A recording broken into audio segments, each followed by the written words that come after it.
Hey guys, my name's Coach Tony Shiffman. I'm the associate head coach and offensive coordinator at Greenfield High School in Greenfield, Wisconsin. Um, Today, I'm going to be talking to you guys a little bit about pin and pull and just some schemes and drills that we ran these past couple of seasons at Lake Forest College, where I was previous to Greenfield. On the screen, you can see my Twitter handle, my cell phone, and my email. Please reach out if you have any questions.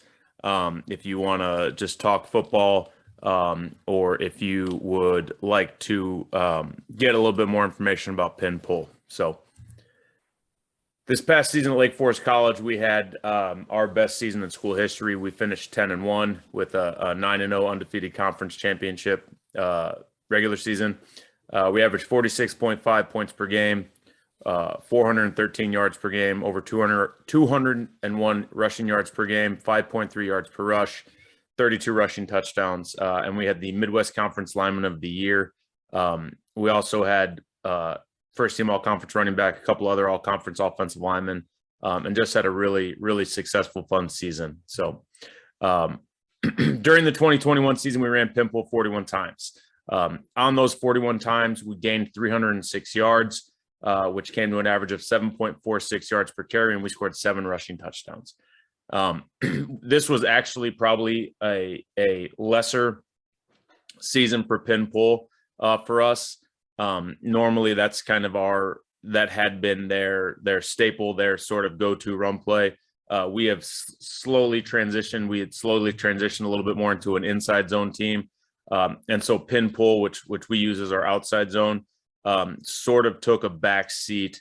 As you can, when we get towards the end and we watch some film, you'll be able to see that there were a lot of tags we would put on pin pull. So these were just the straight pin pull plays that we're talking about with the 41 times. So probably called much more than that. But the actual handing the ball off to the running back and having him make plays only 41 times. So why pin pull? We felt it was easier. I shouldn't say we. The powers that be before me at Lake Forest College felt that it was an easier play to down block, cut a defender than try to man block him in a stretch wide zone scenario. At the Division III level, we have smaller, more athletic offensive linemen who have a much easier time pulling in space and making plays than just again going on those man blocks. It gets your backside linemen involved more in the play, even if it's just locking on the backside defenders. And the other reason not added onto this list was you're able to take that slower, not speedy running back, and he can be a lot more effective in pin pull than just a true stretch outside zone sort of toss sweep play. So he can be a little bit more patient and find the running lanes a little bit easier in pin pull than a stretch wide zone. So some of the base rules that we have for outside zone pin pull, the running back rules. Aiming point is the outside leg of the tight end or the ghost tight end. That's where his eyes go immediately. That's where he's aiming his path, his shoulders take him that way. His read is the end man on the line of scrimmage, whether it's an outside linebacker, a defensive end, or a walked up defensive back, strong safety type. His read is that man, and he's going to read what he does, whether he bounces it inside or tries to bounce it outside. As I said earlier, patience is a must. That running back has to be patient getting the ball and attacking that outside leg. If he beats the blockers to the point of attack, the play does no good. So he's got to be patient. He's got to try to time it up well with that second puller, and you'll be able to see that some on film, and make sure that he can follow those guys to up the field. Offensive line rules, it's very simple. It's back gap rules. If your gap is unoccupied, you will pull play side. The offensive line, this is something I stress to them a ton. They have to understand who they're pulling for more than the why. It's at Lake Forest and moving forward, it's about who you're pulling for. It's about knowing, okay, I've got to block this certain player, this linebacker, or this outside defender, and pulling to him more so than why. And one of the things I really stressed was don't chase defenders. If they run away, if they take themselves outside of the play, then just carry on and find somebody new. Don't chase anybody who is just kind of running themselves outside. And then if gap is occupied, you will block down on the defender. Can't get beat over the top, and we'll go through that a little bit, kind of some of the drill work we do with that. We changed it a little bit this past season at Lake Forest. We would actually pull the two front side guys sometimes, or leave the backside guard alone to cut. We just felt it was a little bit more conducive for our center to cut. He was a little bit more athletic, and he was a great cutter, a great puller, and he would cut those guys in space really well. So we'll go through some of that in clips, and go over kind of the reasons why. So I talked about the down block. This is just a couple of practice points for the key coaching points in the down block. The first and foremost is that first step needs to split the crotch of the defender upfield. You'll see a couple times that we'll sort of open and catch that guy. This is when you get that step upfield, now you can sort of dictate where you take that guy to go. When you open, instead of taking that step upfield, you're going to get beat over the top a lot more than if you step upfield and split the crotch of that defender. And then the second piece is I always teach hand on the front side hip. That first play side hand, the inside hand, you can kind of see right here. I'm not too concerned where that hand goes. Some guys will put that hand here. Some guys will get that hand here. Some guys will sort of just grab chest plate right here. For me, that's not as important as this hand. And this, I use this clip of this player right here, and you'll see the actual clip when in a minute. But this was a young man who ended up being the offensive lineman of the year for the conference. He was an All-American on several different levels, all region, and just had a phenomenal season. He bought into this piece of the block as a sophomore in 2019, and really was kind of my selling point for a lot of guys who weren't sure, or I shouldn't say weren't sure, who were sort of just learning how to use that hand and the why behind it. So he really did a great job with that. And you can see he's got that super tight body placement on the defender. Again, I'm not concerned about this hand. I'm really not concerned about the head, in my opinion. I know some guys will fight, get head here, keep head here. For me, in my opinion, this was the most important part, and this is what kept this guy from skirting over the top, was that hand on the hip. So we'll go through some clips, some drill work on that, and you can see it here. So this is day one stuff. This was day one of the 2021 season in the fall. You can see this first clip for 74. He does a really good job of splitting the defender, stepping up field, and getting that hand, working that hand on his hip, staying low. This center over here, first team all conference kid, but if you watch his first step, he had a hard time. This was a tough block for him.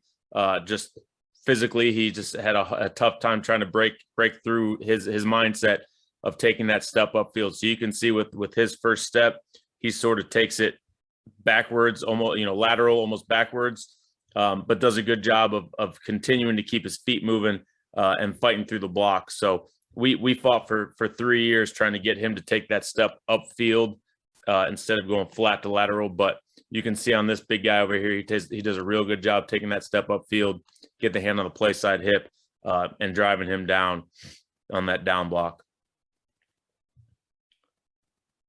Next, we got a couple sophomores here. So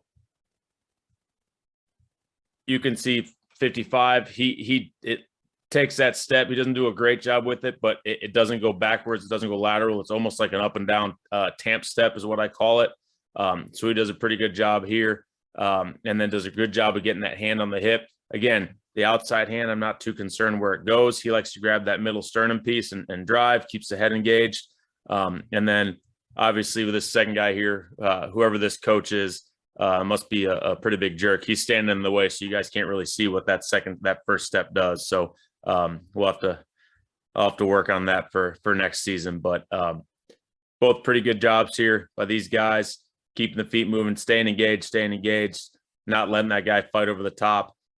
We would always work if they would fight over the top, and this I don't unfortunately don't have any clips of this. We would have this guy try to fight over the top, and we would tell them that you just got to push vertical. So if that guy's trying to get over the top, you got to push vertical instead of down block. The big thing you can't do is you can't let him get over here, because then you've lost all your leverage, and he's going to get over the top and make a play because you don't have anybody in that gap. Another angle here.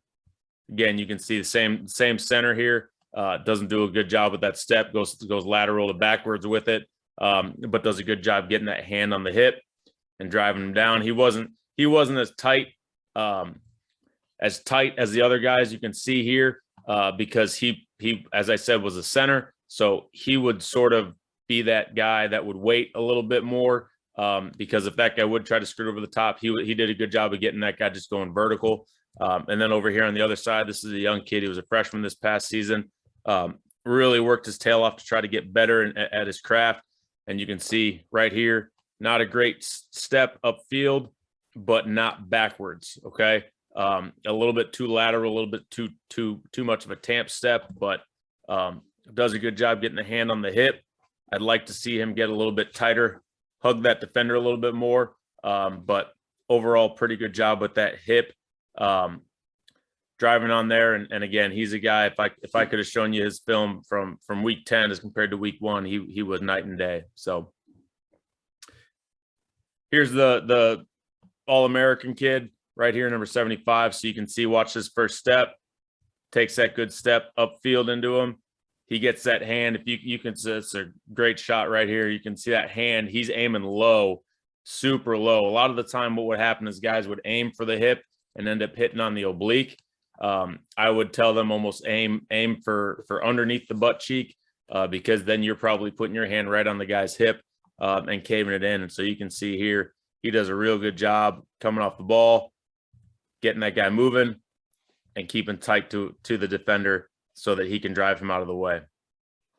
On the other side, you can kind of see, again, decent step. I'd like to see it get a little bit tighter, but does a good job of getting that guy. Can't get him going downfield as much as he would like, so just gets him going vertical, keeps him out of the way. I'd like to see that foot come up a little bit quicker with it. But again, another good shot of the All-American kid over here. This was his best block in the run game, and he just did a phenomenal job of caving that down a lot. So a good clip right there.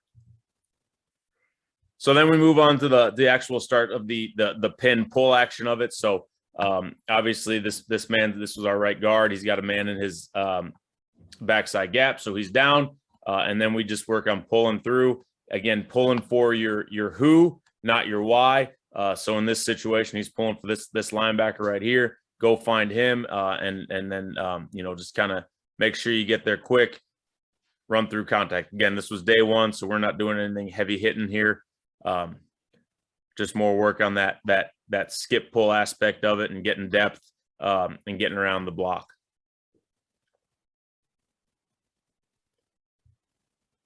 Good clip right here. Pull for your who. And again, 64, he's pulling, does a good job of pulling, leaning a little bit too forward, but actually that ends up being a pretty good play for him. We'd rather he didn't fall into space, but he's got a good forward lean and can go chase that guy. I'd like to keep the eyes up a little bit better, but overall not too bad. And again, great down block by 75, caving that guy down, moving him out of the way.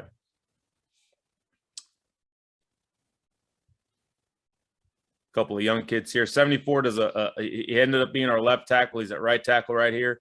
Does a pretty good job of getting the hand on the hip, but you can see he's fighting to try to find where to put it, instead of just throwing it low like 75 does. And you can see he kind of gets a little bit high with his hand. So again, aim low, aim small, miss small is something I tell those guys all the time. So does a pretty good job of fighting, keeping the feet moving though through it. And then you can see 54 pulling through and around, going to find your who. A couple of young kids here. Good job by Big 65. Again, a little bit hesitant, puts that hand a little bit too high. You can see where it's aiming. He's hitting on the oblique instead of down underneath the butt cheek. But he was big enough and strong enough that he could kind of cave that down on his own. Just needs to move his feet a little bit faster.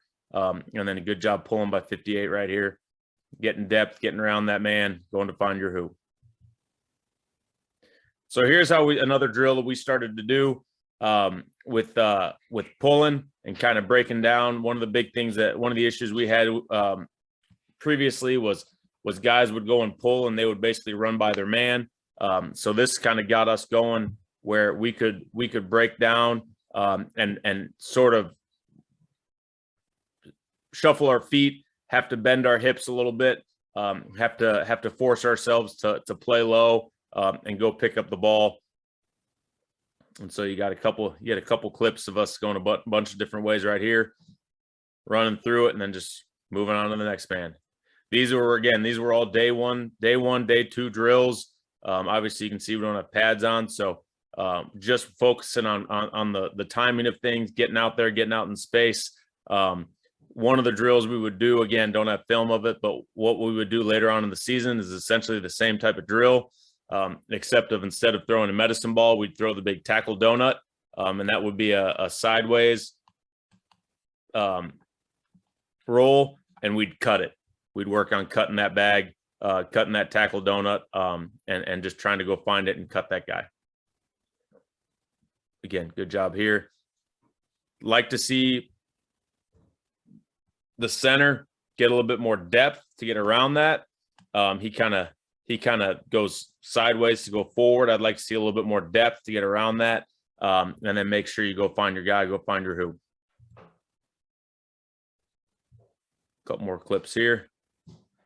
That's a good one right there. Again, you can see a lot of our linemen, especially our interior guys, are not big, giant guys. So they've got to go out there and use their athleticism and find those guys in space. Here's a couple of young kids going to be real good for that program, out here pulling, going in space, going and find their blocks.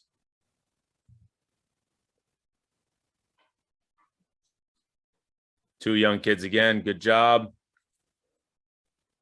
Get around, go find it, go be athletic. You know, this is one of those fun plays where we get to go tackle. We get to go cut defensive backs or outside linebackers when they're not looking. So this is a fun one for us. So working on some plays now. So this is from 2019. So you can see how we changed it. So in 2019, the way we would block it would be on the backside. It would be down and pull.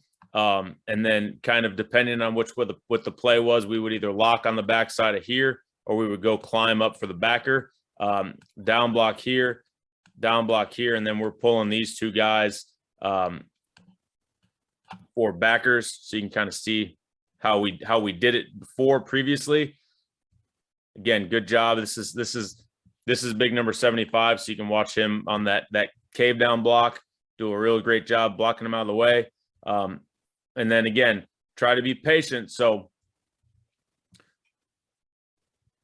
this is one of those things as you start to get going and you guys get, your linemen better than I do, and your linemen know each other sometimes better than you do as a coach. So these two felt that this guy right here, who was athletic, probably the most athletic offensive lineman on this group, he could get to this guy just as easy as this guy. So what ends up happening is he blocks down, that backside tackle pulls, and as you can see, he ends up beating the first puller to the play almost. So, you'd like that guy, that running back, to be a little bit more patient.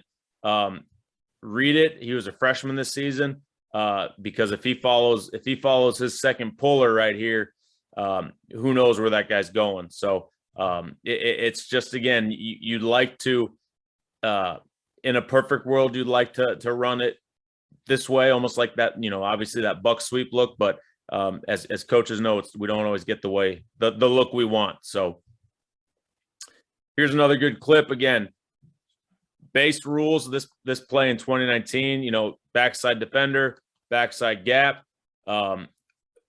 Sort of, we get some craziness over here. This guy actually ends up pulling the wrong direction. But this is a good clip of 57. I always like to show this one off because this is a great clip of 57, cutting in space, making a really great cut, and then just following your block. So again, these guys know each other better than we do sometimes. So it's a communication piece. And that was one of the things I forgot to mention before is communication's key in this play because he's got to let him know he's down. He's going to be able to pull around. That's super important that, you know, guys have to talk and you have to make sure that they get the communication piece down and it's their own communication that they can understand, because if they get out there and just sort of point and grunt and not know what's going on, you can get some log jams in there. So they felt they could get that blocked easier with him blocking down. They felt they were getting a lot of spike from that defensive end. And as you can see, we get a good down block from both those guys, wall them off, get out in space.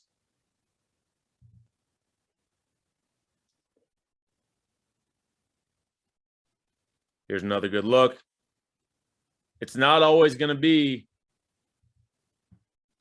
you know, it's not always going to be your two guards who pull. Like I said before, it's got to be the communication piece. We felt that this guy did a good job of fighting over the top, so we're going to block down here. He's obviously in a backside gap, so we're going to block down with him. And we actually end up almost double teaming it here because we have the backside tackle tight end too. Pull the front side guard in the center, and you can watch who get a pretty good job finding the lane, getting positive yardage. And even with us blocking down on this guy right here, he still does a heck of a job of fighting over the top when he sees guys going to down block him. So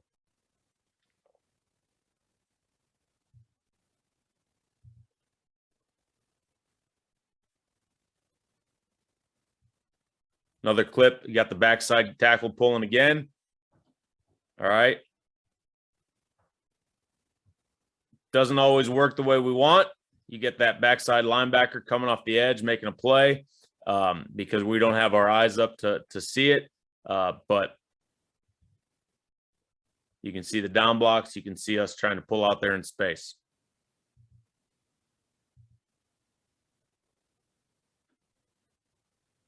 Another good clip. This is a good job by our center knowing is who. Okay, so he knows he's blocking. He's pulling for the 54 right here. So he sees him read open window.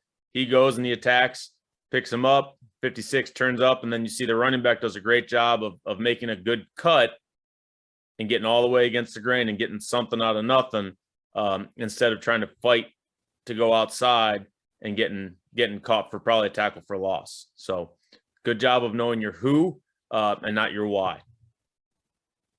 And then we've got some clips. This is from this past season. So we did a good job. You can see we've got some different tags on it. When we had the odd front, it depended on the week, but sometimes with the odd front, again, knowing who your better pullers are, we would take that front side tackle, block down on that nose, pull the center and the backside guard out in space. And then just, again, seeing with our eyes, we've got three guys over here that we should be blocking down with. We get a little bit of a snafu, but we're able to make something out of nothing and get a big touchdown run.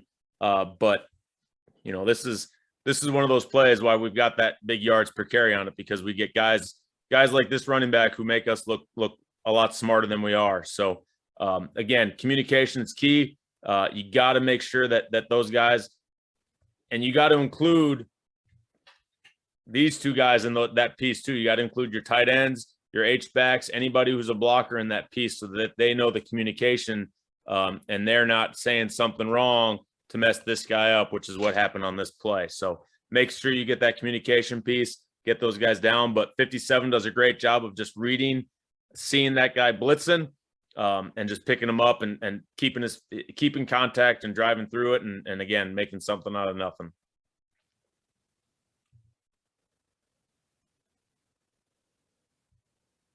Another good job here. You can see we've got a 3 and we've got a shade. So we're down here. We're pulling center guard. Okay.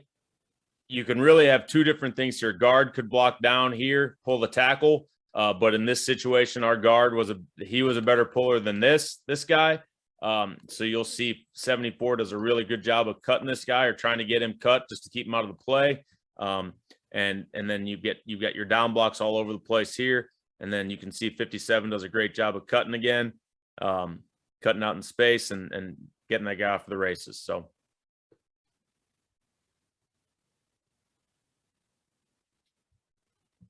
good down block, good communication piece on this.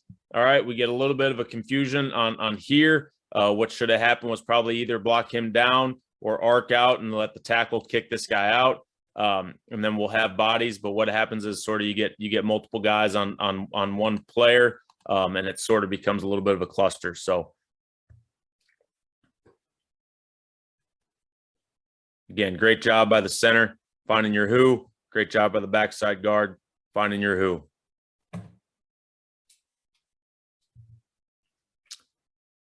So one of the tags we have to this was the toss play, the toss piece of it. Now you can get this guy out in space quicker, almost like that rocket pitch for wing tee buck sweep guys. And then again, talk you through your rules. Should be down. We should be down. Again, those guys can communicate whether it's a down and a cut or a pull and a cut. Get those guys out in space.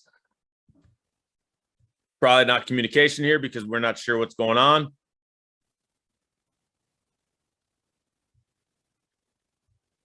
And just try to find your who. Try to find your who. We should know at the start of the play who we're pulling for and where we're going.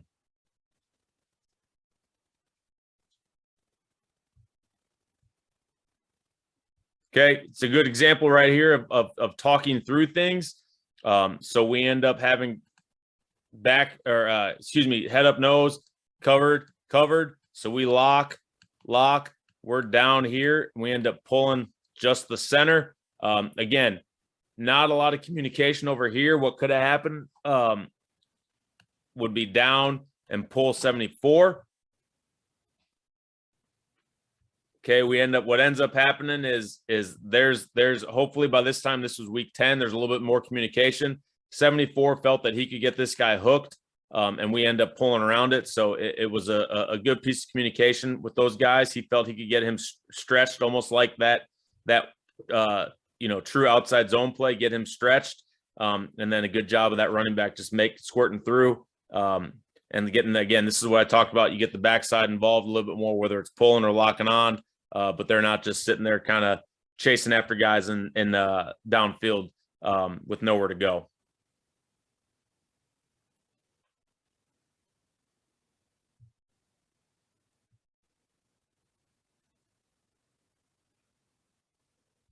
Okay, here's another good clip. Pulling this direction, so down. We should be pulling these two guys. A good cut right here on that shade. And then you get this guy who can kind of do what he needs to do, whether it's lock, whether it's go chase a backer, or be involved somehow. You get to play with that with those tags on the backside and let him be an athlete.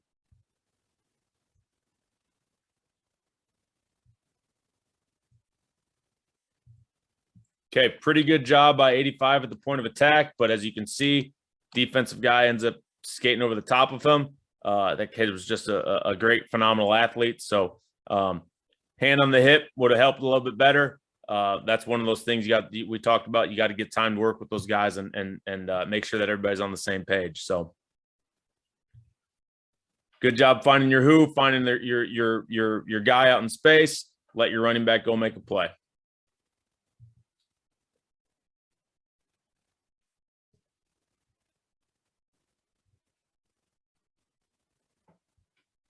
Okay. Another one here. Good cut on the backside. All right. Let these two guys end up pulling. All right. Again, got to make sure that you're getting good blocks from your tight ends, your H-backs at the point of attack. Again, hand on the hip, get those guys caved down. and then get your guys pulling out in space for your who. Go make contact, drive through them, and then get something out of nothing.